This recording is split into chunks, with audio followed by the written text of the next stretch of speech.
الحمدللہ والصلاة والسلام علی رسول اللہ وعلی آلہ وصحبہ وموالہ۔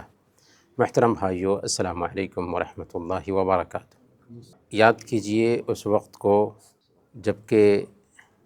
ایک ہی دن 50,000 سال کے برابر ہوگا۔ اللہ رب العالمین ساری کائنات میں بسنے والے انسانوں اور جنات کو اکٹھا کرے گا حشر کے میدان میں۔ نفسی نفسی کا عالم ہوگا، سب لوگ پریشان ہوں گے، لیکن اسی دن کچھ VIP قسم کے افراد ہوں گے جن کو اللہ رب العالمین اپنے عرش کا سایہ نصیب فرمائے گا، جس دن اللہ کے سایہ کے علاوہ کوئی اور سایہ نہ ہوگا۔ یہ VIP قسم کے افراد کون ہوں گے؟ اللہ کے نبی صلی اللہ علیہ وسلم نے صحیح بخاری اور صحیح مسلم کی روایت کے مطابق ایک ہی جگہ پر ان کا ذکر کیا ہے۔ اللہ کے نبی صلی اللہ علیہ وسلم بیان فرماتے ہیں، سبعۃ یظلھم اللہ فی ظلہ یوم لا ظل الا ظلہ۔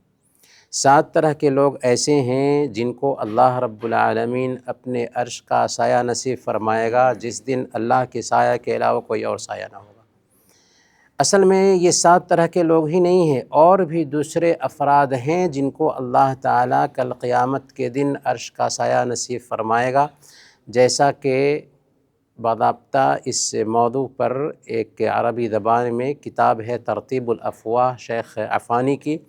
2 جلدوں میں انہوں نے اس نقطے کو بیان کیا ہے۔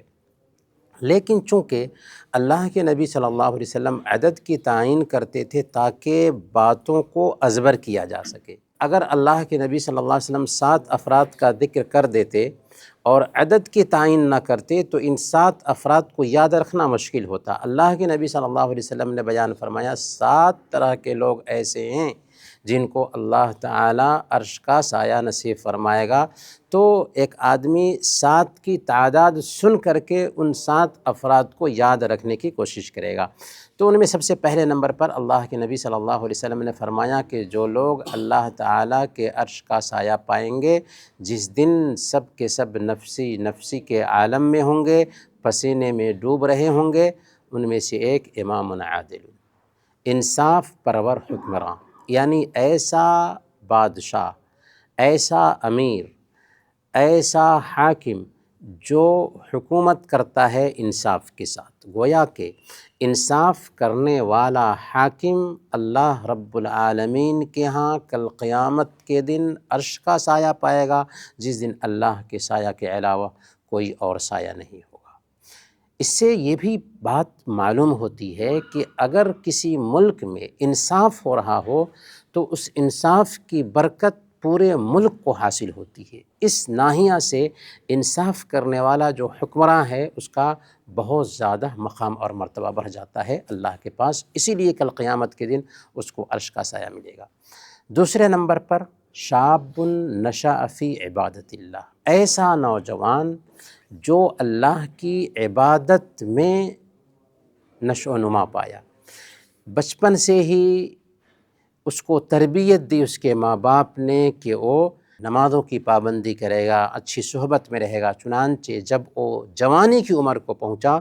تو اللہ کی عبادت میں اس نے اپنی جوانی لگائی۔ گویا کہ جوانی کی جو برکت ہے وہ یہ ہے کہ جوانی چونکہ دیوانی ہوتی ہے، اس جوانی میں بھی ایک انسان اپنے آپ کو سنبھال لیتا ہے تو کل قیامت کے دن اللہ تعالیٰ اس کو اپنے عرش کا سایہ نصیب فرمائے گا، جس دن اللہ کے سایہ کے علاوہ کوئی اور سایہ نہ ہوگا۔ تیسرے نمبر پر وَرَجُلٌ قَلْبُهُ مُعَلَّقٌ بِالْمَسَاجِدِ، ایسا آدمی جس کا دل مسجد میں لٹکا رہتا ہے۔ اللہ کے نبی صلی اللہ علیہ وسلم نے کہا کہ اس کا دل مسجد میں لٹکا ہوا ہو۔ دل تو ایک انسان کے ساتھ ہوتا ہے، مسجد میں کیسے لٹکا رہے گا؟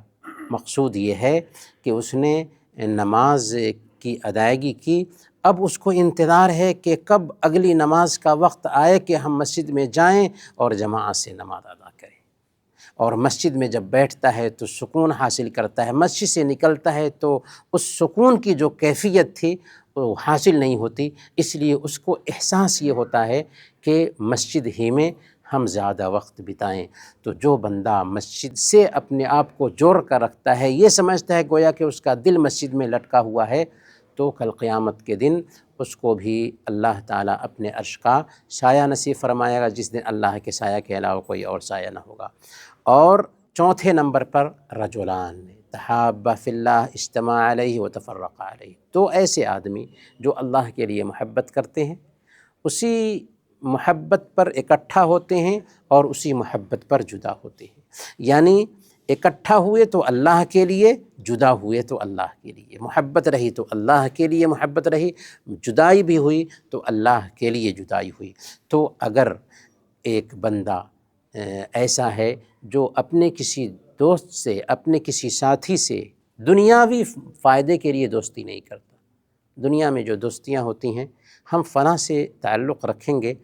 تو فلاں سے ہمارا کام بن جائے گا، فلاں سے ہمارا فائدہ ہوگا، تو یہ جو دوستی ہے نا، یہ مفاد کی دوستی ہے، اور یہ دوستی کل قیامت کے دن دشمنی میں بدل جائے گی۔ لیکن دوستی اگر ہم کسی سے کرتے ہیں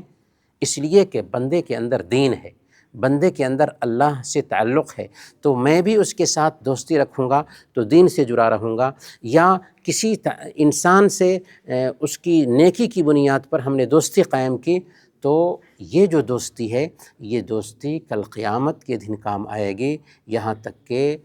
اللہ رب العالمین اپنے عرش کا سایہ نصیب فرمائے گا، جس دن اللہ کے سایہ کے علاوہ کوئی اور سایہ نہ ہوگا۔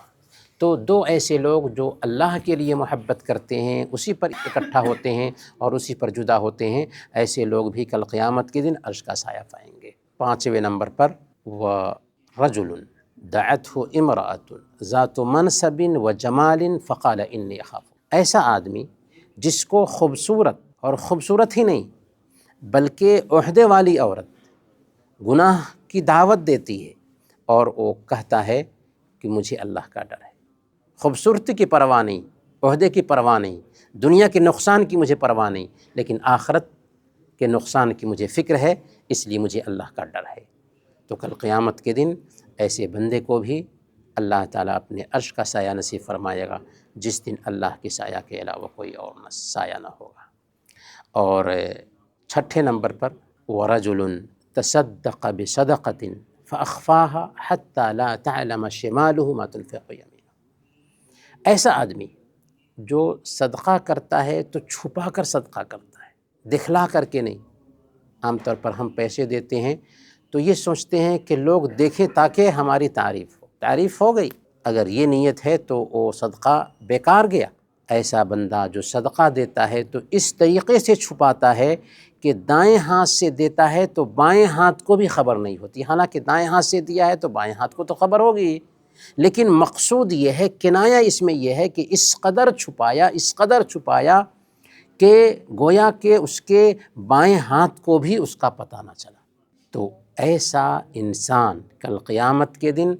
اللہ کے عرش کا سایہ پائے گا، جس دن اللہ کے سایہ کے علاوہ کوئی اور سایہ نہ ہوگا۔ تو اللہ کے نبی صلی اللہ علیہ وسلم نے اس حدیث میں بیان فرمایا کہ جو بندہ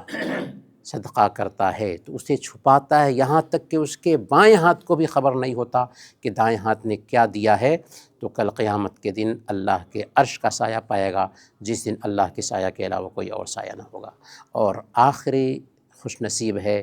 رجل ذکر اللہ خالیا ففاضت عیناہ،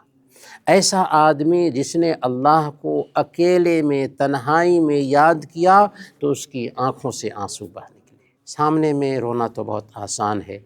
لیکن اگر ایک انسان اکیلے میں ہے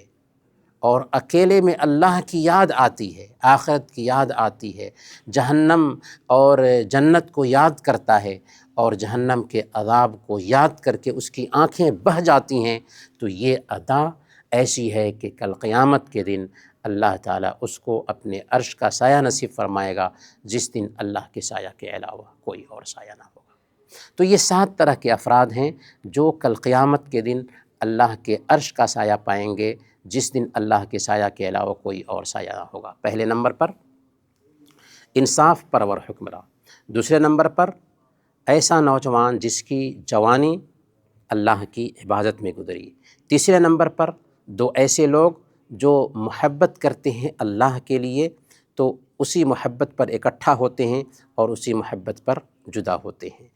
چوتھے نمبر پر ایسا آدمی جس کا دل مسجد میں لٹکا ہوا ہو، ہمیشہ اسے فکر ہے کہ مسجد میں جائیں تاکہ نماز ادا کریں۔ پانچویں نمبر پر ایسی عورت جس کو خوبصورت اور عہدے اور منصب والی عورت نے دعوت دیا اور اس نے کہا کہ مجھے اللہ کا ڈر ہے۔ اور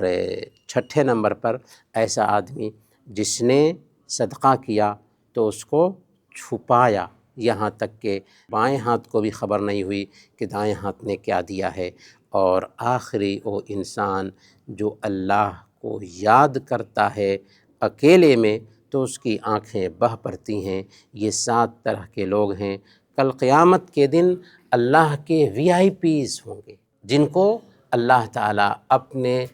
عرش تلے جگہ نصیب فرمائے گا، جس دن اللہ کے سایہ کے علاوہ کوئی اور سایہ نہ ہوگا۔ اللہ تعالیٰ سے دعا ہے کہ اللہ تعالیٰ ہمیں